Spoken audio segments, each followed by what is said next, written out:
afternoon, good evening, depending where you're joining us from. Good morning as well. We are very happy to join us. Global Economic Ideas Festival 2023, which is brought to you by the ICC, the Institute of Certified Chartered Economists, in partnership with the Young Global Economic Society. And we've already kickstarted the session earlier with our first plenary session, and we are about to zoom into our second plenary session for the day. And to do that, we are privileged to have some distinguished speakers that are going to share with us some insights on the topic, Leaving No One Behind, Rethinking Globalization, the Fragmented World. So briefly, for those joining us and want to know more about the ICC is a globally association of economists. The ICC provides the certification in economics called the Chartered Economic Designation, and it's open to economists of different different stages of their career, whether you are even currently a student in economics, whether you're a recent graduate, whether you work for 5 to 10 years, or work seasoned economics for over 2 decades, you are still working. We have gateways that will allow you the opportunity to be a part of this global association.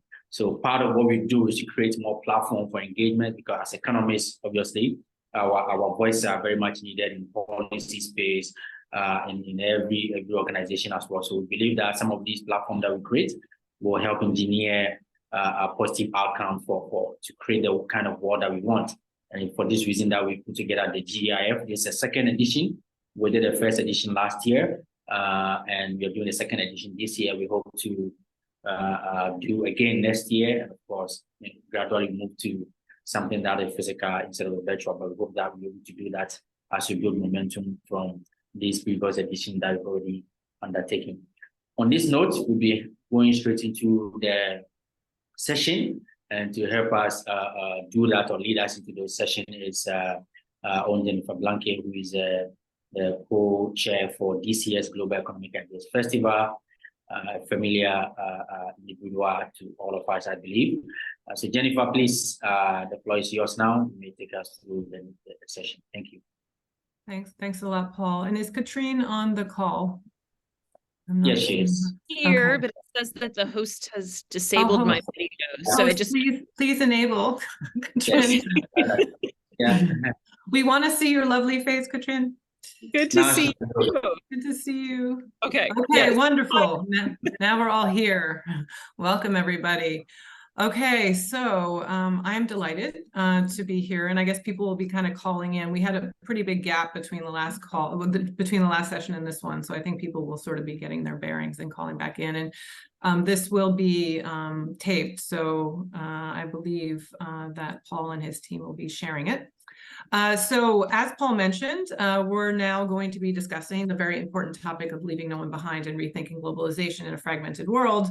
And as we've seen in recent years, the patterns of trade have been shifting, and this is really transforming the opportunities as well as the challenges of globalization. And we hear a lot about reshoring, nearshoring, friendshoring. Lately, we're hearing about de-risking, and it's just not really clear what all this means. I think, as many of you on the call know, in a world of complex value chains. And so, at the same time, the reality is that with so many people being left behind from the benefits of globalization, it is a time to really step back and take stock of what are the processes of global integration, and how can we ensure that they better deliver outcomes for the many and not just for the few. And so we want to know what can concretely be done to ensure that global interactions can be more result in a more just and connected world that lifts all boats, or at least most boats. And a big question is how this can be done in a world that is increasingly fragmented and divided in so many ways, and you just have to open up the newspaper to see. And so to help us navigate these challenges as well as these opportunities, we have an amazing panel who I will introduce. And then what I'll do is I'm going to ask each of the panelists 2 questions, so in 2 different rounds. And then what I would love is if people who are participating, think about any questions that you might want to ask, because we do want to leave a bit of time at the end for interaction. And by the way, for all the panelists as well, if you want to jump in and ask each other questions or react to anything, I'm very open to that. So with no further ado, let me introduce Katrin Kuhlman, who's a visiting professor of law at Georgetown University and has been navigating many of these issues for a long time, and we'll hear from you first. We also have Azara Hussain, who's a professor and also on the International Board of Standards at the Institute of Certified Chartered Economists, who are hosting us in this event. And last but not least, Margarete Gignac, the managing partner of Horizon Group and a past wonderful colleague of my own. So with that, let me start with you, Katrin. You're bringing in the law perspective here. I think the rest of us are economists, but you navigate our world pretty well. We kind of see each other in a lot of these sorts of environments. And so, but you help us understand the rules of the game. So with your wide knowledge and experience of law and development, and also, you've worked a lot on the cross-cutting themes of trade and gender, agriculture, food security, which is where we find each other together sometimes. How do you think international trade law and regional trade agreements could be restructured to better address the challenges posed by globalization in a fragmented world, an increasingly fragmented world? So, Katrin. Well, thank you so much. And I am delighted and honored to be here. It's so great to see you again, Jennifer, and I'm really looking forward to the discussion. So, yes, I do focus on the legal side, although you'll hear as I give my remarks today that I've been working on some things that kind of cross over a little bit more with economics. So I'm looking forward to presenting that in a little bit. But let me start with kind of the bigger picture. And I think, as you have said in your opening comments, international trade law is really at the center of this debate around globalization, around fragmentation, and also I think this discussion around inclusion and sustainability. And we're increasingly looking at international trade law as a way to address some of these global challenges that we face: income inequality, uneven distribution of benefits, climate change, food insecurity, gender inequality, human and labor rights, and even energy issues. And so I think trade law has always been kind of a place where a lot of issues tend to get attached, and I think now more than ever. But I think, as you said too, the approaches right now, in the past we had done a lot of work multilaterally through the World Trade Organization. We kind of, in the international trade law world, grew accustomed to international trade law being this kind of multilateral unified body of law. And I think now we are seeing that there are a lot of different approaches that are coming up, and this is causing concerns with fragmentation. But I'm not sure that that's necessarily a bad thing to have these different approaches coming up. So maybe what I'll start with a little bit is where the trends are, what are some of the common approaches, what are some of the good practices that we're seeing, just very briefly.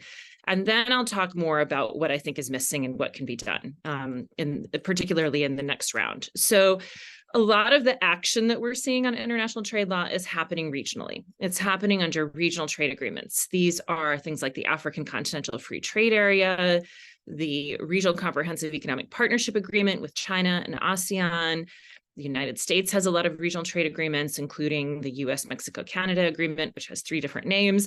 The EU has a lot of regional trade agreements. But I mean, so globally, the WTO said that there are 361 of these agreements that have been notified to the WTO. There probably are quite a few more than that, but that's where things are happening. And the UN estimates that 1/3 of these agreements globally incorporate sustainable development in some way. And 2/3 of those agreements since 2005 do that. So this is really a trend. And you see this actually across all of the issue areas too, that there's this uptick in incorporating provisions on what have traditionally been called, I think, kind of non-trade issues or trade and issues sometimes. This includes gender and climate and labor and human rights. And food security, you mentioned too, Jennifer, and I will talk about that a little bit. This is something where I think these other issues are now kind of in the trade and category. I feel like food security is still sort of in the non-trade category, which is unfortunate. I think that should not be the case. I've really been advocating for food security to be integrated more substantially. But if you even look at the WTO agreement on agriculture, it refers to food security as a non-trade issue. And I think that that's a mistake for us to think of food security that way, because the distribution side of food security is all about trade. right? It's all about markets. We've worked on these issues for so long. So I'm hoping that that's something that will change. But I think these trends are promising, although I think there's a little bit of a danger that including some of these things can be kind of a box ticking exercise with broad language, vague commitments, rather than really addressing the issues in a meaningful way. So when I come back and talk more about what could be done, I'll kind of focus on that. But first, I'll start with what the kind of common threads are in all of this. So structurally, and I've done a couple of handbooks with the United Nations that I do recommend for anyone who's interested in looking at what's in these trade agreements. The most recent one we launched earlier this year, it's called the Handbook on, make sure I get the title right, on inclusive and sustainable, Handbook on Provisions and Options for Inclusive and Sustainable Development and Trade Agreements. So it's really, it's 200 pages. A simple legalese title, of course. We're known for that. It's one of the hallmarks of our profession, being very clear and simple in our language. But these handbooks have all these options for trade negotiators. I mean, they're really designed to help trade negotiators kind of wade through what all of the different possibilities are that are out there. And they tend to kind of fall into a few categories. One thing is that a lot of trade agreements reaffirm other commitments, like human rights treaties, ILO conventions, multilateral environmental agreements, CEDAW, in the gender space. So I think that this is a good thing too, because it really shows that there's this commitment to implementing these other agreements. But it's not necessarily new law in the traditional sense. Capacity building is a focus of a lot of these too. I think all of us who have worked in this area know that that's still a tremendous need, and particularly as climate change becomes more and more of a focus, we're going to need different kinds of capacity building. And again, this crosses over, I think, with food security and agriculture. Sometimes these issues traditionally have been dealt with kind of what I would call in a defensive way. So they give governments an ability to say, I get the policy space to decide what to do in this area. And we see that even in the WTO agreements on environment and human and plant and animal health and safety, but those are really defensive provisions. They're not affirmative provisions. So they're not kind of creating something new. They're giving the governments the ability to kind of regulate in this area, which is also very important, I think. And that kind of tracks into investment agreements as well as trade agreements. A lot of new provisions are on cooperation. So, we're requiring the parties, but in a soft way, to kind of coordinate and collaborate on these issues. And then less commonly, we see some affirmative obligations. These could be minimum legal standards. They could be other commitments that really bind countries to doing something. And we see more binding language in some agreements on labor and environment. But again, there's really just such a huge variation. Some regions don't tend to address those issues and address other issues in a binding way. Like a lot of African trade agreements actually have historically treated gender and commitments on gender in terms of minimum legal standards in a binding way. So it's just really sort of all over the map, which I think is one reason that it's really important to compare these. And we can look at how novel things are. Sometimes that's helpful. Sometimes it's helpful to see how common the approaches are, how enforceable. Lawyers love looking at how enforceable things are. Although enforceability might not be the starting place for some things, we can look at the relationship to other areas of law. And then I've also done some work saying we really need to look at these in qualitative terms too. We have to think a little bit about how all of these developments fit with some of the things that we want to achieve. And so there are seven categories that I've been looking at. Differentiation, which is kind of a common practice in international law to differentiate between countries and their circumstances. Sustainability as a principle, which we do see in the trade agreements, but sustainable development really has a definition that is meant to balance between economic, social, and environmental. And I think we right now see more weight on the economic in trade rather than on the social. Environmental is a little bit different, and I think is coming up more. Plus, there is meant to be an equity component. So I think that's something we need to look at more. Inclusion in the process, flexibility, the reduction of barriers to small businesses and women and others, and then how we implement all of these things. Because just getting something on paper, which we tend to focus on a lot as trade negotiators, is only the first step. It is hardly at all the entire process. I can give a few examples, but I don't know if I'm getting short on time. If you want me to kind of come back. Maybe when we come back afterwards, okay, that would be great. But I mean, I think that's super helpful in terms of, setting the structure. And I mean, you're right, de facto versus de jure is always, the big issue. Or are we actually doing what we said we do? Interestingly, I think based on what you said, maybe you can come back and talk about that a little bit later. it sounds like it's fragmentation being layered on top of fragmentation in terms of the way that all the different countries are looking at this. So, partly it's and it's a question of, are we looking at the right things, and then are we looking at them the right way, and then how is everybody kind of doing this? Everybody's kind of doing their own thing. So would love to sort of dig into that a little bit more afterwards. So thanks for that, Katrine. Wonderful way of setting the scene and kind of giving us a sense of how complicated this is, although it's very, very important. So Azar, let me turn to you. And so you're trying to make sense of all this with data, right? And your research has basically looking at things like the empirical distribution of welfare. Could you share some insights with us on how multidimensional welfare indicators can actually help us identify and address some of the disparities of the fragmented global landscape? I mean, how can this help us make sense of things? Azar, over to you. Thank you. I think there's no doubt that many countries have gained a lot, benefited a lot from international trade and globalization and whatever we want to call it. And that has happened for a long time. Maybe now we are going a little bit down on this international trade, maybe.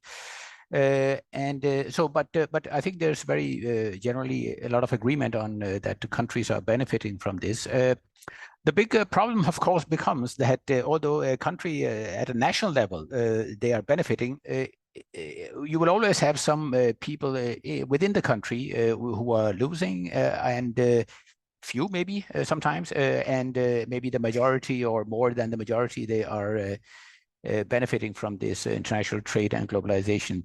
And so we have this good thing happening maybe at the international level, but in the national context, it might create some problems, both in economic terms and also politically instability and a question about cohesion and so on, because you would have in some cases that inequality internally in a country might increase because of this trade going on.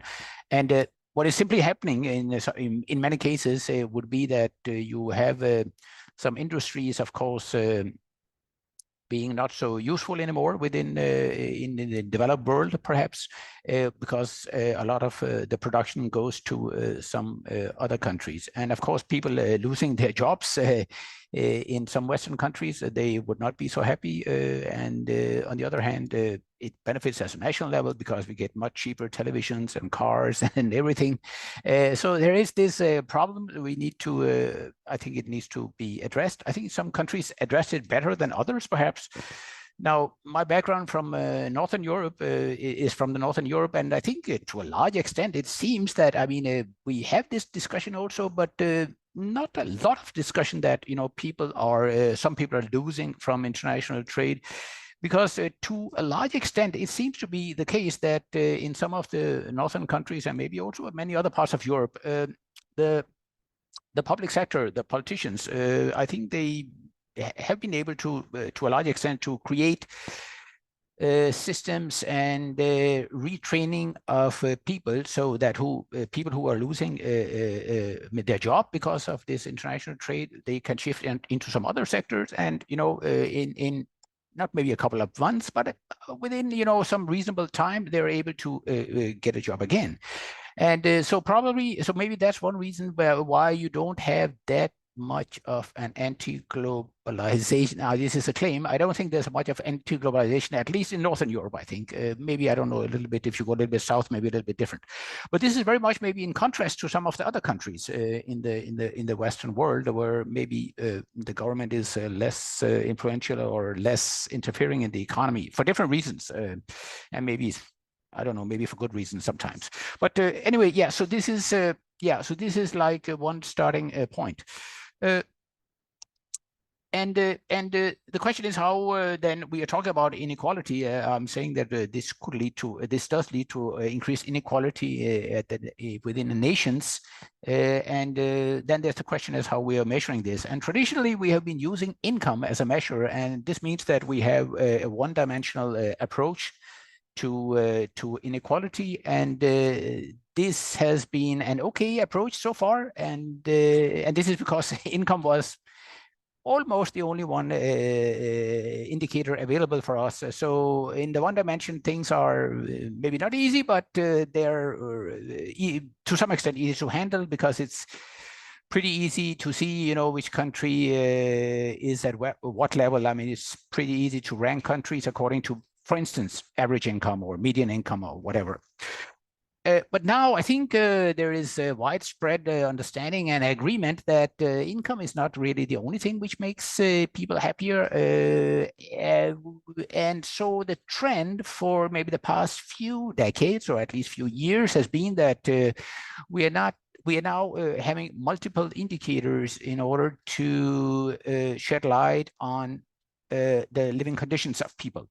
And as soon as you move from one indicator to two or more, you will get into trouble in terms of measurement of welfare and comparisons across countries or between groups within a country.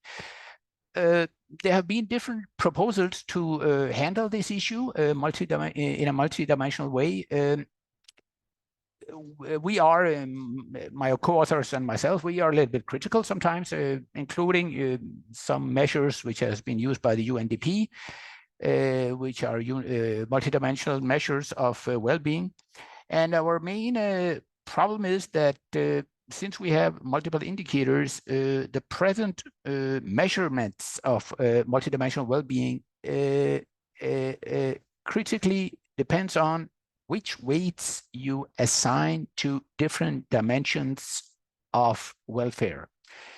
And what do we mean? Well, we could have different indicators of welfare. It could be, for instance, one could be income, of course, no doubt, but other indicators could be the level of education. It could be the level of health, of course, very important as well. It could be your situation regarding your accommodation, and it could be, for instance, whether or not you are able to keep your accommodation adequately warm, and so on. The big problem is that, well, what weight are you going to give the different indicators? I mean, most people would say, well, health is the most important thing in life. And yeah, to a large extent, it is probably important, but people would disagree. Even nations would disagree, and groups in a society, they would disagree how much weight we give each of the indicators. And this is exactly the problem. So the existing, I would say, as far as I know, all existing indicators of multidimensional welfare around the globe have this problem with ranking of countries, ranking of population subgroups within a country will depend on which weights are attached to different dimensions of welfare. And here we are proposing a different approach. We have been using it for some time, so I don't know how popular it has got, but nevertheless, and maybe it's a bit more, it's not maybe that transparent, or at least it's not that intuitive. Maybe that's the main problem. But in any case, there are different statistical measures which can be used, and where the advantage is that you really don't need any kind of weighting in order to rank countries or population subgroups. The problem then becomes the limitation of this approach is called first order dominance approach. The problem with this approach is that sometimes you are not really able to rank two countries. It leads to an indeterminate result because yeah, the distributions of welfare within the two countries are in a way that you're not really able to rank them. You could call it a drawback. You could also say that the existing methods which nevertheless rank these countries, I mean, they do it, but actually is not the proper way of doing it. Yeah. So I call it drawback, but I'm not sure really it's a drawback. It's just other methodologies are doing a ranking without being allowed to do it. It's not valid to do it. Anyway, we are trying, but with the latest we are doing, we are trying this first order dominance method, and now we are moving to what we call second order dominance methodologies, where we are trying to impose a few restrictions, kind of making some a little bit innocent assumptions about what kind of substitution between health and income could be done, between health and education could be done, and so on. And in this way, maybe we will be not maybe, we are able to have more complete rankings of countries and population subgroups. And we think this would be a good way forward. So what I'm saying on a more general level is, I think it's very good that we have moved a little bit more in the direction of a multidimensional welfare. I think we should just focus a little bit more also on the methodology. What is the correct way of doing this? And secondly, countries like, for instance, EU countries, they have a lot of databases and they measure welfare over time systematically. It would be nice to have other countries than Europe also focusing on this. There are different, countries, different surveys which looks into this, but not maybe in a systematical way, such as the European Union, for instance, the EU Silk survey database. So this methodology with having a proper ranking requires microdata, which are not always available. But this would be so a part of this, future and globalization and not leaving anybody behind. Well, a part of that would be to invest in data which can be used for ranking, but also for many other things. And you could also ask, well, why do we need this ranking?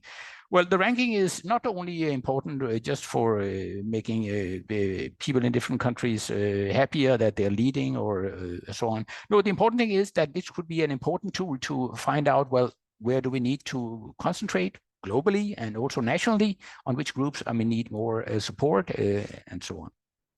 Great. Thank you so much, Azar. And I think, you're not going to have to certainly convince me and Margareta of the value of indexes, given that we worked for years on the Global Competitiveness Index and the Global Enabling Trade Index and all these. And I have to say, I think for us, it was often also understanding it's sort of a necessary evil, to rank, because that focuses attention, but then the value is kind of what's underneath it, and then at the same time, Margareta and I would be the last people to say that we've figured it all out. So I think research in this area is really important to make it a lot more kind of acceptable when people are trying to understand. And then I think, given the topic today on globalization, really understanding the relationship between that and trade, because it's hard, to figure out how things are affecting each other. So thanks a lot for that. And I think I'll come back to you in the second round afterwards, just on the applicability of some of this stuff, particularly in governance. And I'd be interested if you have any thoughts on the question of sequencing. Because, sometimes I think that's the issue too. What do you do first? Like you have 100 million things to do. Where does the government even start? So thanks for that, Azar. And now I'm going to move on to Margareta, who I'm not going to ask you about indexes, Margareta. So, you're an expert on trade, obviously, but also you've worked a lot in the area of risk. So if you look, sort of, with your experience in the areas of risk and trade, what would you say are the key risks, that are sort of, that we're seeing now, but also kind of going into the future that could really have a big impact on, economic growth globally? Margareta. Right. Thanks. Thank you, Jennifer, and thanks for inviting me. It's great to be here. And yes, Azar, your comments are music to our ears, obviously. Just on the, taking a step back maybe about, going back to economic growth. I think there's been and starting with Catherine's remarks at the beginning, saying that we need trade plus, and obviously I think we all agree that we need trade plus, and we don't want to focus on economic growth only. But I think one of the things that I've been observing is that some of the trends may lead to a reduction of economic growth, or an undermining of future economic growth, because we're moving away from an efficiency paradigm. And I think that could be dangerous as well, because many of the current expectations of people, especially in emerging markets and especially in developing countries, are tied to an increasing and rising growth, right? To this type that lifts so forth. So I think it's a very difficult and very important issue, and a very important balance to get right. We don't want to go too far one way, and this transition period, as any transition period, is going to be, of course, very important. So we think, and I think we see three shifts from our recent work we do a lot of foresight work. We do also a lot of work on indicators and measures at Horizon Group. So from that work, we see three shifts that are emerging, and those three shifts are essentially have the potential to change not only the global growth, but also change the distribution of global growth, right? Because that's also an important aspect. Where does growth occur globally? One is, I would say, demographics. I think demographics is hugely important. We're starting to feel it in some of the Western countries, but it's happening everywhere. We don't speak so much about China's demographic problem, right, which is not yet acute, but it's going to be hitting the country very, very soon. It may have a significant economic impact as well, slow down the economy because of availability of talent. So the scarcity of talent is a huge risk to all the countries. And it's at the same time, as any risk is an advantage, it's a significant advantage to many of the developing countries as well, especially in Africa, where the population still is younger, but even that population is aging. So this is just going to happen later rather than not happen at all. So I think the demographic aspect is not to be underestimated. Very often not somewhere in the back, assumed that it's somewhere in the back.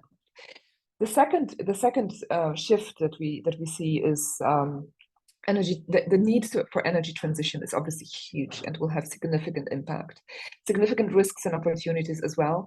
The opportunities are in renewables. Fantastic, it's a lot of fantastic success stories. How fast we are going around, investing in renewables and increasing the use of renewables, and changing also the energy consumption, saving energy consumption as well.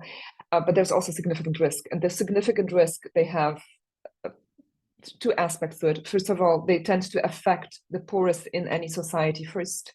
Energy poverty is a huge issue in many countries. So if we don't get the energy transition right, there's a significant risk that our story of long-term inclusion will be just much more limited than it could have been otherwise. So thinking about this just transition, I think, is very important. In many countries, this is happening already, but it's a significant issue in emerging markets where, in the medium term or the short term, we may have increases in energy prices. Those could be very, very detrimental to some of the emerging markets and developing countries as well. So getting the energy transition right is clearly a priority for the future. And then, the third shift, obviously, is the one that we've been talking a lot about here. Sorry, I have some strange light here in my face. So the deglobalization, why might say, I would say there are two movements within this globalization. Sorry to move.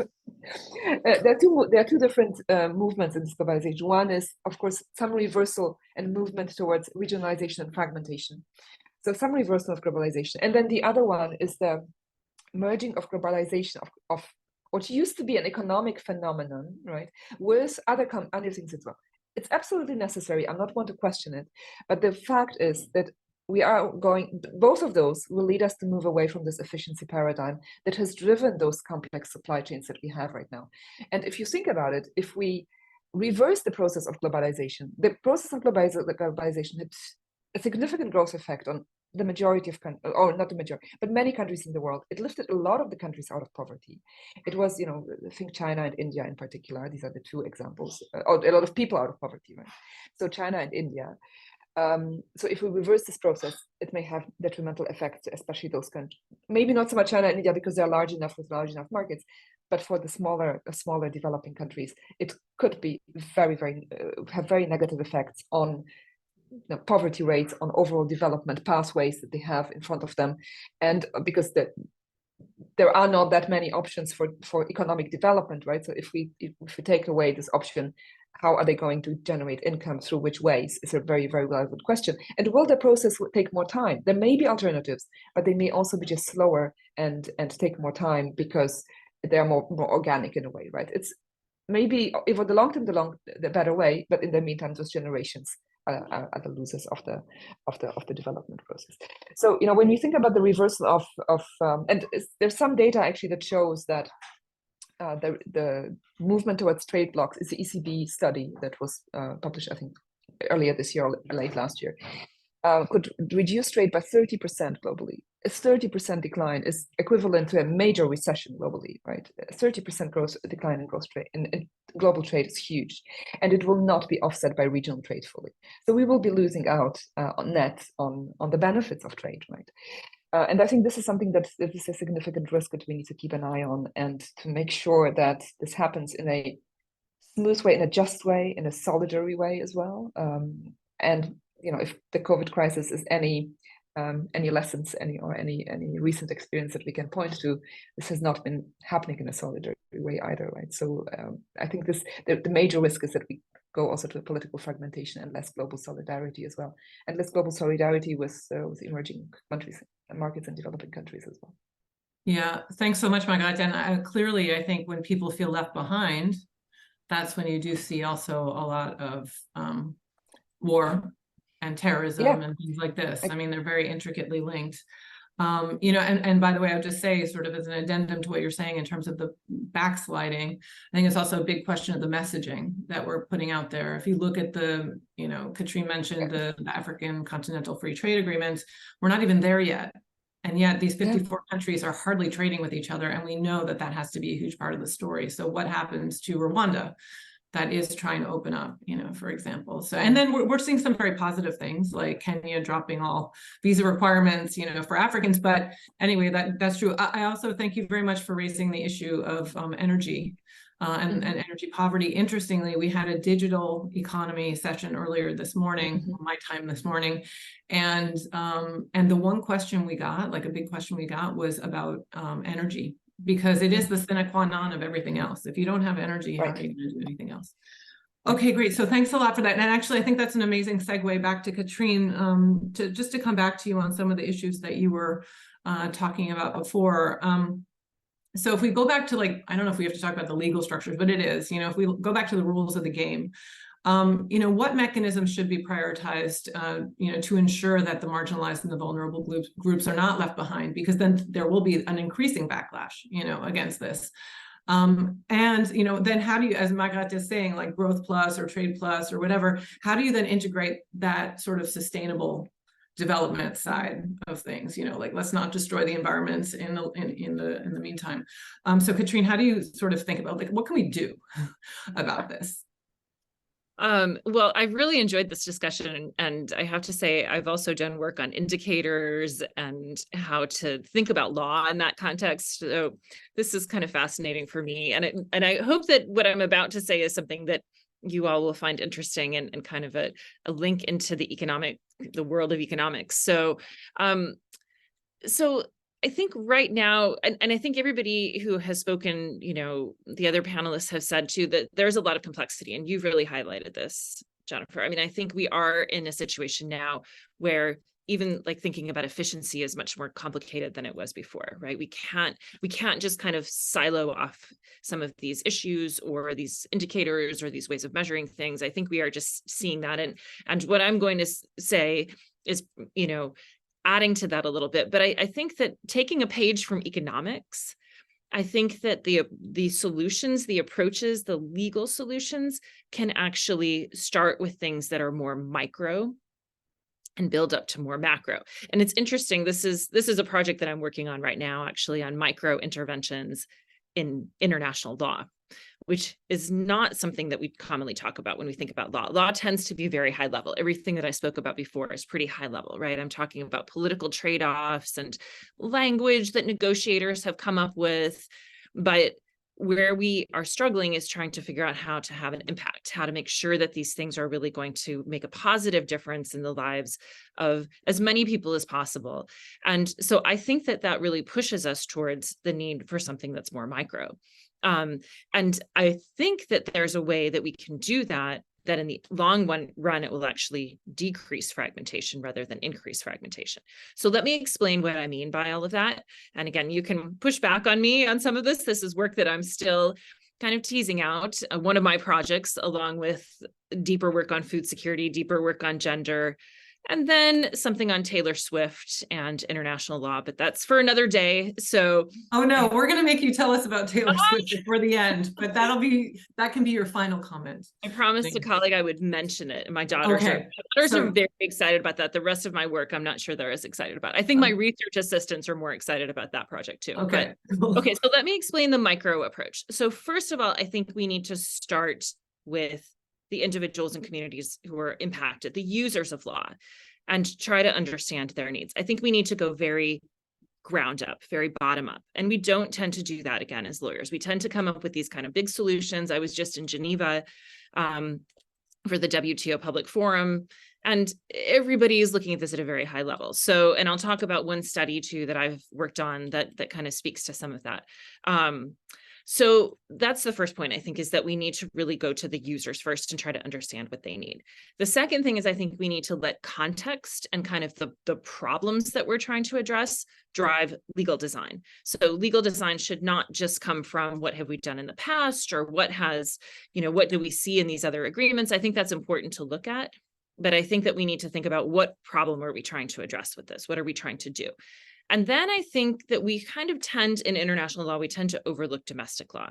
But in reality, most international law is created through domestic law being kind of pushed upward. It's just that usually it's Europe doing that maybe, or now China doing it. So we hear about the Brussels effect and the Beijing effect, but I'm really interested in the Bangladesh effect and the Botswana effect and how the laws of other countries could actually give us some interesting practices. Because I think when we talk about these really complex issues of economic and social development, the solutions cannot just come from one place, and they cannot just come from the largest economies. They are going to have very different, sets of variables than a smaller economy would. So let me kind of break this down a little bit. Now, what do I mean talk to, kind of go to the users of the system first? Well, again, I think we can borrow from economics and we can borrow from other social sciences. We can borrow from, political science and international relations. So many fields are doing this kind of micro intervention work. And I think we need to start doing that in law. We need to talk to people. We need to do outreach. We need to do surveys. We need to do indicators like we're talking about. We need to engage. And in trade, we try to do that. We talk about how we need to do that, but we don't do it very comprehensively. We don't do it very systematically. We're very bad at kind of doing that, I think, and we also tend to do it after the fact. So we will get a trade agreement and then we'll go and say, here's this trade agreement and here's how it has an impact. By that time, the ink is dry and everybody, is left out of the process. So I think this has to happen, before agreements are negotiated, while they're under negotiation, afterwards too, and we need to do a better job of assessing impact. We need to increase access to information. I mean, we were joking before about lawyers using complicated language. We tend to do that. We need to find a way to communicate what goes into all of these trade agreements, which are going to have a profound impact on people's lives in a way that is not technical. One of the things that I did early on, I was a trade negotiator earlier in my career, and then I went kind of more into the nonprofit and think tank and academic world, which is now where I sit. But one of the things I went was I took a trip to Morocco not long after the United States had concluded a free trade agreement with Morocco. And I met with women around the country. And in the beginning of the trip, I would use the word trade sometimes. By the end of it, I would never say trade or trade agreement or anything. I would just talk about their experiences. What were they doing? Where were they working? What kind of challenges did they face? And then I would try to connect that into the trade context. But we need to do a better job of that. And I think this is something NGOs can play a really powerful role, but also need to have that kind of technical awareness too of what would go into an agreement at the end of the day. How would you take some of those challenges and turn them into provisions in a trade agreement? I think we need to have options for policymakers. I spoke about this handbook I did with the UN. We did a previous handbook too in 2020 on thinking about how trade agreements can respond to crisis, which I'm sure we are going to need time and time again. And I just already mentioned impact assessment, but I think this kind of like qualitative assessments and empirical work really needs to be much more part of how we think about law. It should not just be something that we leave to other disciplines. So I also run a nonprofit in addition to teaching full-time and running a center at Georgetown Law School. And one of the things that the nonprofit did this summer was we did a study on how MSMEs, so micro, small, and medium-sized enterprises, would be impacted by a potential change in international trade law that's being discussed in Geneva. Something called, this is just a good example of legal, the way that we overcomplicate everything. The WTO moratorium on customs duties on electronic transmissions is the name of this thing. And something everybody understands. Absolutely. It just rolls off the tongue and it's so easy to understand. So we found that most of these small businesses, of course, didn't know about this. And once they realized, though, what the change could mean for them, they were very concerned. But most of them also said that they are not consulted by their government. They are not part of that discussion process. They kind of feel left out of the policymaking process overall. And I think that is a big problem that we need to address. Just a quick couple of points about context. I think that can mean a lot of different things, but I mean, I think that we have seen, again, many challenges that the legal dimension needs to somehow address. Everything from financing to human capital development, capacity building, technology transfer, all of these things have some link into the legal text. On gender, we've seen that trade agreement provisions don't usually address specific challenges in sectors in which women work, like agriculture or services or goods. They tend to be kind of these more general, let's talk about things and collaborate, but not really getting into what women are doing, in their day-to-day lives. And I think that we need to also take some of these other sectors. You mentioned energy. I've done some work on that. On digital, I'm doing work on digital inclusion. Again, there's a whole dimension to all of these issue areas that can really be done in a way that brings in that inclusion and tries to make the rules work for, again, as many people as possible. There's a lot on labor and the precarious nature of work, gender-based violence. I mean, a lot of human rights issues that we see too that have a real link into trade agreements. And then I think there are these market barriers. I mean, one of the other things that I've been doing over the years, which is part of what led me to this now bigger micro project, is breaking down laws into the smallest pieces possible to see where they actually get stuck when they're being implemented. So it's that difference between what's on paper and what's happening in practice, and trying to measure that at these kind of intervention points, because the law is made up of many components. It's not just this kind of, big thing. It has all of these smaller pieces to it. So I've been trying to track that and measure it. I studied economics earlier on. Maybe somehow that has just stuck with me all these years, but trying to, think about how we can address some of these regulatory hurdles that impact the smallest businesses and the individuals the most, and are sometimes inconsistently applied, and how we can have a better approach to that, so that we can also work with governments on when they're trying to think about how to prioritize, here's an intervention that will make a big difference.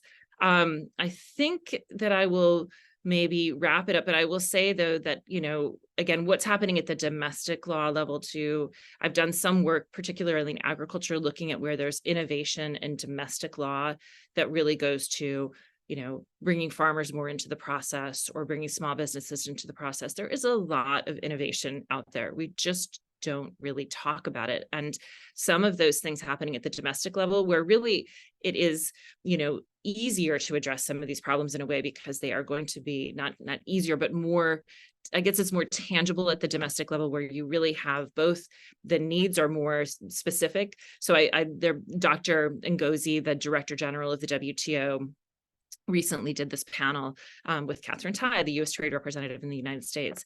And Dr. Ngozi talked about fit for purpose, that we need to start thinking of law in a way that is tailored to a particular purpose. I think fit for purpose is easier to do at the domestic level in a way, because you really can see the challenges, you can come up with solutions that really match the challenges.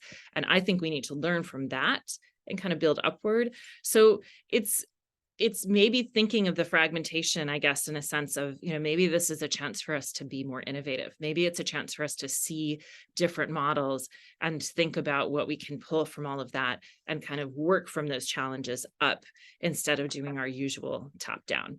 And again, borrow from other disciplines, be more micro-focused. So I'm happy to say more about all of that, but that's what I'm working on at the moment. And really appreciated the rest of this conversation in light of all of that. Thanks so much, Katrina. That's so interesting. And I think it goes back to what I think about a lot. And it's the reason you're on this panel and not just only economists, which is that you have to break down the silos. None of these things can be addressed only, and we talk about multi-stakeholders. Everybody's thinking about government, civil society, whatever. That's important, but it's also disciplines, right?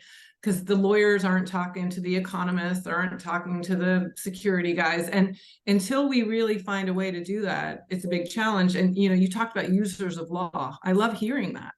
I've never thought about that way, but, it's true. It's sort of like, how do you get to that level? And I think bottom line also, you're going into Morocco and talking to people and making sure they can understand. I think the other thing is, especially when you're trying to get everybody to work together, having the translators who can then make sure that everybody understands each other, that's really critical. So I think a huge amount of interesting things, and maybe some people who are listening in, of which I think some master, and who will listen later, master's, PhD students, like maybe some good ideas, to work on for your research. So thanks for that. And Azar, let me then come back to you, because again, like we're coming back to this, like, concrete data level of everything. So, you can kind of maybe build a little bit on what you were talking about before, but, if you think about the sort of things that you're working on, and maybe also reflecting on some of what you've heard today, how do we make this stuff really useful?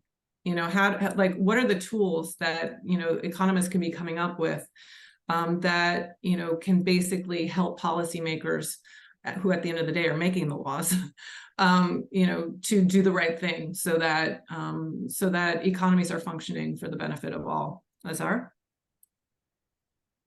Yeah, a lot of my focus is, as I talked about a little bit before, is very much focused on the question about ranking, and ranking exactly with kind of the purpose that you were indicating a little bit. I mean, one important purpose of ranking, for instance, within a country would be to identify groups which are not doing that well compared to other groups. And I believe that, of course, this would be one way of pointing out which group needs extra attention, maybe more resources, more focus from the politicians. And in the end, some kind of an intervention, could be economic, could be fiscal from the government, in order to basically improve their situation.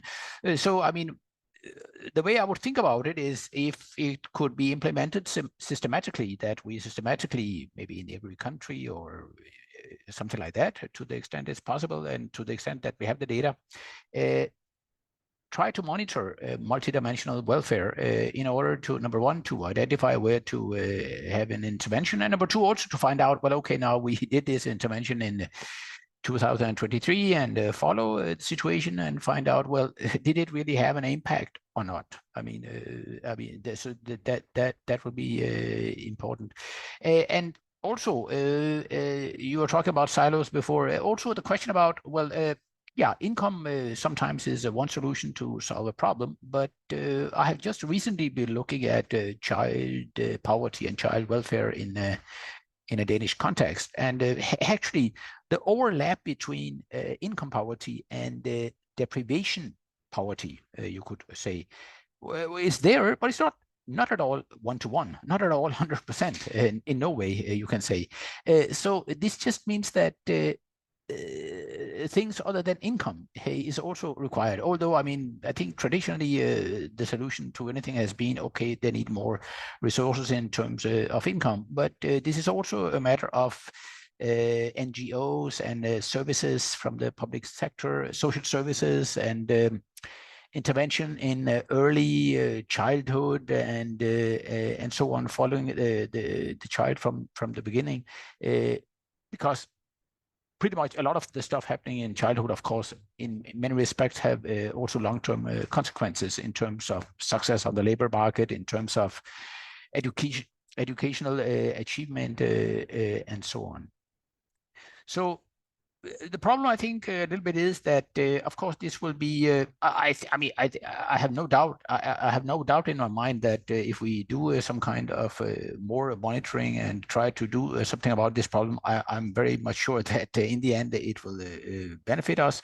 But of course, the problem is that we need this investment in the beginning with developing appropriate data, having the appropriate surveys, and spending that money in the beginning in order to have these hopefully some long-term solutions. But I mean, making sure that even one kid does not end up in some unacceptable social behavior or in any criminal career.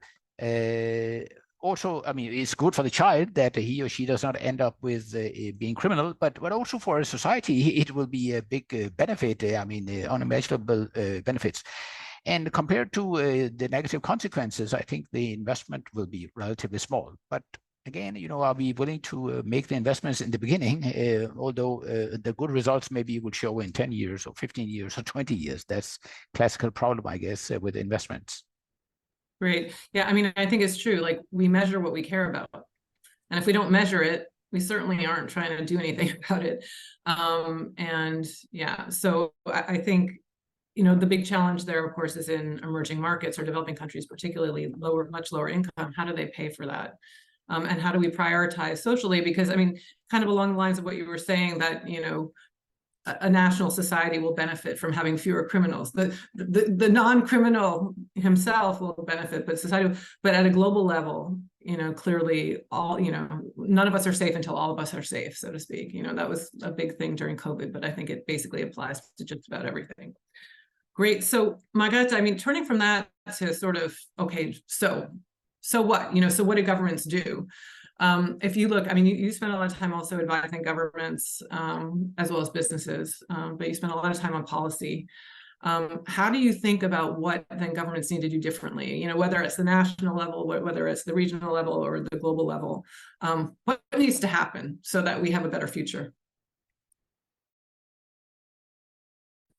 You're on mute, darling. I was just saying, Sorry, you know, have to say that at least once. The question is just that, right? What needs to happen so we have a better future? It's like, yeah, right. You know, I think first of all, what's interesting about governments right now is that they're increasingly in demand, right? So the country, again, you know, equipping governments to take some of those decisions is crucially important. And most of the governments, for a number of reasons, are actually flying quite blind. First of all, you know, the famous siloed approach. Governments are also very siloed. Collaboration within government is very difficult to achieve, and very often a reason why certain things don't go ahead. So I think this is a really important aspect of it. Just think about, you know, there are a lot of connections between, you know, economy, sustainability, and inclusion that, first of all, we don't know about, that have very clear political policy implications, and that governments don't know about. First, because they don't interact with each other across the different government functions, but also because for many, many years, the research on those issues has been very siloed as well. So I think that, echoing your remark on breaking down silos, I think it also applies to governments. And so there are not many actually government examples that I have seen where this works. So this is clearly an area for innovation. It's usually very time consuming for governments to connect across the different units. It's very difficult to explain to people the need for this because, you know, they're kind of thinking more short term. So I think that's something that probably an organization like the OECD or maybe some of the international organizations could look more into how to break down those government cycles. The second one is to I think one of the risks that we are seeing for government in the short term, not to forget innovation. And I think innovation is very important at the different levels of government, and to prioritize innovation. We've heard a lot about it in the today in the meeting, that innovation is important, but it's important, you know, starting from the overall macroeconomic level to the very micro level as well. And there's a lot that governments can actually do to encourage the different types of innovation that happens at the different levels, and the cross learnings from other countries as well. I think this is another aspect as well that I think would be really important. And then, you know, last but not least, and to tie back maybe what Azar was saying, improving the metric situations is really crucial. Only when you just think about the investment that is needed for what's to come for the future, a lot of the investment depends on metrics. Still, the metrics, the better the metrics, the better we can target the investment as well. And we have very, very poor metrics for investment overall, especially when it comes to the non-economic dimensions of investment. So we have been trying for a while. It's very fashionable to speak about ESG, but we're very, very far from having a concrete set of metrics that people can refer to. So highlight, you know, metrics for innovation, and for not for innovation, but for investment. I think it's something that governments can do at the local level. I think maybe one of the aspects also that Catherine has said, this problem-oriented approach is very important. And for this, some governments are better at it than others. I think there are some interesting cases. I think maybe countries like Switzerland, which are more bottom-up, have been also quite good at the problem-oriented approach. Some of the Nordics have been also good at having a more problems-oriented approach, and a much more cohesive decision-making process. So there are some examples that we can look at how this can be done in a different way. Technology can be also a very interesting solution to improving having more collective decision-making process as well. So exploring and innovating in this direction would be very important for governments as well. Yeah, no, great. And I think that ties back to something also that Katrine said that I found was really powerful, which is the idea that we're always thinking there's going to be the Brussels effect or the Beijing effect or whatever, but that really those innovations can come from anywhere. And ideally, in economics terms, we often talk about frugal innovation or something, right? And then, you suddenly have a case where it's good to have that frugal innovation because it can actually work anywhere, right? And there have been other kinds of innovations. I mean, an obvious one is mobile banking, right? That started in places like Kenya, but now everybody uses it. So I mean, those are things that I think we as economists think about, but clearly in law as well, and in sort of the regulatory environment, it's really important. Another thing I think that you said that's really important is the idea that within governments, the ministries aren't talking to each other. And I have to say, especially when I was at the African Development Bank, I found this just so fascinating because I was overseeing so many different sectors, whether it was like agriculture or education, or water and sanitation. And so I would go to all these very siloed, as you say, very siloed discussions where everybody was talking about what government had to do, right? And the sort of writing the check. And I would sort of tally up, what the expectation was and think, gosh, just in my sector, if this gets to over 100% of GDP, it's not going to happen. So then how do you coordinate? Usually people look at the finance ministry, right? Because that's the guy who's writing the check to all the ministries. But it's not the only one because those guys are so busy, just trying to figure stuff out. So I think there's a huge area, really interesting area here for innovation, I think. And maybe an innovation in reorganizing completely the way ministries are, the way governments are structured as well, right? Because it could be more problem oriented, right? And not silo oriented, right? So or at least I think there's a huge amount of approach, right?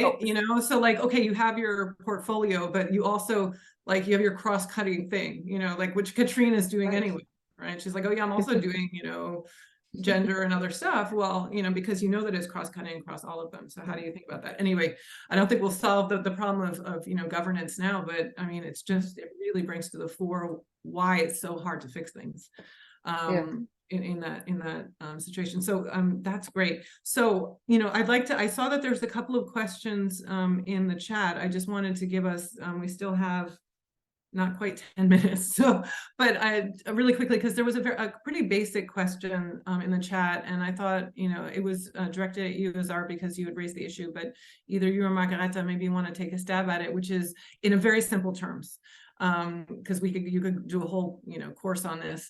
Why is it that trade actually can be job destroying? In a literally in a couple of sentences, and then after that, we can always go and send people to find more information. But I think that is an important question to answer that Esther put into the so I don't know which one of you want to take a stab at that. Azar, go ahead. Maybe both of you. Okay. Azar, you start, and then Yes. Margareta, if you want to add anything. Okay. Yes, thank you, Esther Afriyi, for the question. No, I totally agree that I think in this international trade will probably increase employment on a global level, most likely. But I was talking about specifically within countries. You will definitely have some people who will be losing their job. I mean, that is very sure. A lot of cars are not produced in the US anymore, or in the UK or Germany. They are produced in other countries in East Asia. So definitely some car workers in those countries are losing their jobs. The example from my own place is that back in the 80s or 70s, you had production of clothing in Denmark, and now all of these people making clothes in Denmark, they don't have a job. They are designing, but there will be very few people who are designing clothes. But factory workers, they have gone, luckily, many of them have gone into other jobs, which is not always the case in other countries, because they don't have maybe the same system of retraining people into different jobs. So I think I agree with you, Esther, that it creates employment on a global level, but there will also definitely surely be people losing their jobs in specific sectors in one part of the world and creating jobs in other part of the world. Margarete, anything to add to that? Yes, I think I like to think about this in terms of a timeline as well, right? In the short term, probably some workers will be, because there's a trend. So when you open up your country to trade, some of the industries will not be able to compete. So those industries will shrink, and those jobs will go away. But in a normally functioning economy, those people will find jobs somewhere else. So, you know, yes, industries may shrink over the shorter term, but over the longer term, it should be positive and job creating. In most cases, it was job creating. When you look at it, I think the evidence is that in the long term, it's job creating, but in the medium term, the transition creates unemployment for some sectors. Great, thanks. And I think that goes back to what Azar was talking about in the Nordic context.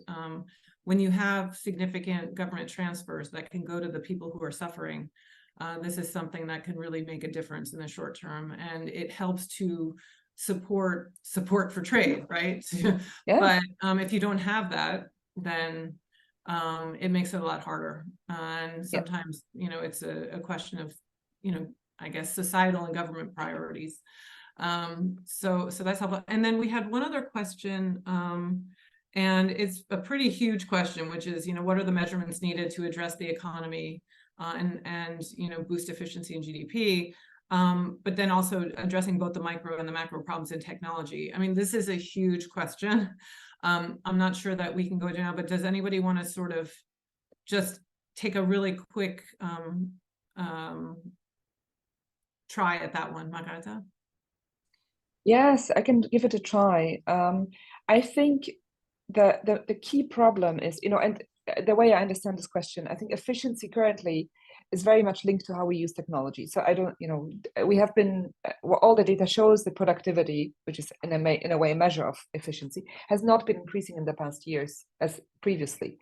So I think one of the things, if we were measuring the output differently and measuring some of the outputs of the digital economy especially differently, we may have different results. Just to give you an example, if you many travel in the travel and tourism sector, right?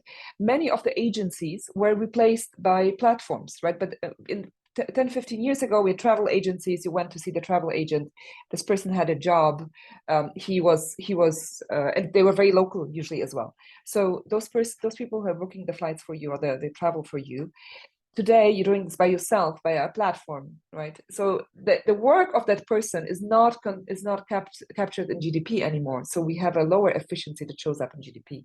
So we need to capture the effects of digital technologies in a different way. And that's actually a really interesting question that many people are thinking about right now. I don't think I have the answer to that right now, but there's a lot of work about this going on. If you want to look at some examples, Mr. Bismarck, then you can look at the UK, which has been very pioneering in the statistics office in the UK, has been doing a lot of good work on this. Great. Thank you so much, Margarete. Very interesting question with not an easy answer, but probably lots of areas for research. Absolutely. Looking for topics. So with that, I think we just have a couple of minutes left. So I want to give each of you a chance to come back and just, if there's anything in particular you'd like to leave. Oh, wait, we got one more question. Let me see if I can. Paul, it's a question for you. So I'll let that's about email addresses. So I'd like to give each of you, like, basically you can each have, like, say 30 seconds to answer. But Katrine, I'll give you a little bit more because you didn't answer any of these last round questions, because we have to hear about Taylor Swift and what you're doing on Taylor Swift. And then anything else you'd like people to know, but we need to know about the Taylor Swift project. Excellent. I will be glad to share something on the Taylor Swift. I'll try to link it into what we've talked about. I will just say on this last point of efficiency, I think in the legal realm, focusing, there's also a push to focus on efficiency in laws too. I mean, the World Bank has obviously done a lot of work on kind of ranking laws based on how efficient they are, how many, but I do think that we have a little bit of a tension sometimes where we're, you know, I mean, at the same time, these World Bank rankings will kind of encourage countries to have so many steps in the process that it cannot be so fully efficient. But I also think that part of what I've seen happen with my work is that if the process doesn't work, Like if you can't get through the regulatory process, it can be short and efficient. It's totally ineffective. So you have to actually think about whether it's effective in addition to whether it's efficient. You have to think about whether the user can get through it. Can they all use it, or can just the big companies use it? Can the smaller ones use it? So I do think that there are so many different ways that we can kind of approach some of these things. And I'm glad that my experimentation is something that also makes sense when we're talking about the economics, because I feel like we need more of that in law, as I was saying. Okay, Taylor Swift. So I spent the entire summer doing a research project, basically for my daughters, of learning all of the lyrics to all of the songs on Taylor Swift's set list so that I could take my daughters to the Taylor Swift concert, which was the only thing they wanted to do this summer. And we finally wound up going in LA after she added a show. It was a very difficult process getting to the Taylor Swift concert. But in learning all of these lyrics to these songs, I thought, well, I should do something with this. This has to turn into some kind of a research project. And so I started digging around a little bit. There have been some legal works on her approach on intellectual property, which is something that I will write about. But I think that there is a lot actually to be kind of drawn out of her songs and the types of things that she sings about. And also, like, I think her kind of whole approach on how she treats her workers, on how she, sings about women's empowerment. So I am going to tie Taylor Swift and her song catalog into gender and trade and inclusion. And I'm working on a paper on this. And I will just say, like, this has been kind of a fun project for me, but everybody gets excited about this, both my colleagues and like my kids. And it made me realize that we need a different way of talking about some of these things. I mean, I can sit here and talk about gender and trade and come up with some very studious ways of explaining it all. But if we aren't reaching the younger generation on some of this in a non-technical, like in a way that they can relate to, we are never going to change some of these things. So it kind of really drove home for me the importance of being able to talk about these things in a relatable way. And Taylor Swift definitely gives us a chance to relate to a completely different part of, at least, a whole different population. But we have a lot of Swifties here at Georgetown Law School, I have found out. So that's just a little bit on that. I will be glad to share more as that study progresses, and would love your insights, Jennifer. So I'll follow up with you on that. That's great. And so you're breaking down the silos still through the use of art, right? And by the way, Paul, I mean, not yet handing back to you because everybody else still has to say, but like maybe invite Taylor Swift next year, because maybe she can come and talk about how she sees things from an economic perspective. So let me go to you, Azar, and then Margareta at the end. Any last words of wisdom? Yeah, I don't know how wise they will be, but I would just maybe underscore again that it's I think we didn't really focus on maybe so much on the southern part of the world, but all of the problems we are talking about here will also be definitely relevant in a southern context. And maybe to a larger extent, actually. So this is just to say that we should not forget the South, and also getting evidence-based policies there, and monitoring welfare there is extremely important. And we have exactly the same problems as in the North, that we don't always have data, and the investments are maybe even more lacking in that part of the world. Great, thanks. And I think probably, even though all of us, I think right now are sitting in the North, our hearts are all in the South. So, so thanks for that. And Margareta, you have the last word. Yeah, thank you. My key takeaways. First of all, I think problem solving is really important, and problem orientation is really anything we do, right? Be it law or be it economics, be it metrics as well. Problem orientation is really crucial, and understanding what this means. The second one for me was also like what Catherine said, the impact evaluation and impact assessments. Economics has been doing this for a very, very long time. Actually, there's a lot of progress being done on this. So I think there's an opportunity also to connect with the legal side around impact evaluation as well. And then the last thing is, one of this easy language has been also something that's been following me for quite a while. And so actually some countries like Canada are very, very good at even making the websites very accessible and making them accessible in a very simple language. So, forcing policymakers to speak a much simpler language, and trade is the best example ever. Trade people love to be in their own bubble and speak their own tradies, not only the legalese, but the tradies. So it's very important that we create maybe a new narrative also around trade, and a simpler narrative that is understandable, people can relate to in a different way. It's very difficult to relate it to it right now. Great. Thanks so much, my guys. And thanks to all of you. I mean, I think most of us waking up in the morning these days and opening the newspaper or looking online, these are not happy times right now. And I have to say, the discussion today gave me hope that there might be some pathways, some solutions for us to build a better world. And it has a lot to do with making sure that we are really speaking with each other rather than at each other. So with that, let me thank all of you for taking time. And I think Paul will share with everybody the link so that if we want to share it on social media or whatever, because I think this was a very rich discussion. I certainly learned a lot myself and I enjoyed it very much. So with that, thank you all very much. I wish you a great rest of your day wherever you are. And Paul, I will hand it back to your able hands. Thank you very much. Thank you very much, Jennifer. Thank you for leading the discussions, and to our panelists, we are very much grateful for taking the time out to join us and share your perspective with us. We are much grateful. And yes, this session has been recorded. We'll make it, just take the parts that are not needed out, and then we share the link with you when it's ready, definitely in that regard. We are going to have our next session in about 30 minutes time. So our participants that have joined us, we'll be sending again another email with the link to join the next session, which is also going to delve deeper into another important discussion about the promise of a shared prosperity, Africa's future, and the role of China and India. So we're just trying to look at all the dynamics happening in Africa and the various interests, more specifically in India and China's interests. So it's going to be a very interesting discussion. We have some of the leading voices in that space that will be joining us as panelists. So I'll be hoping that all of you can make time to join us in about 25 minutes time when that session begins. So thank you all, and see you in the next session. Thank you. Okay. Bye, Bye-bye. guys. Thank you so much. Bye-bye.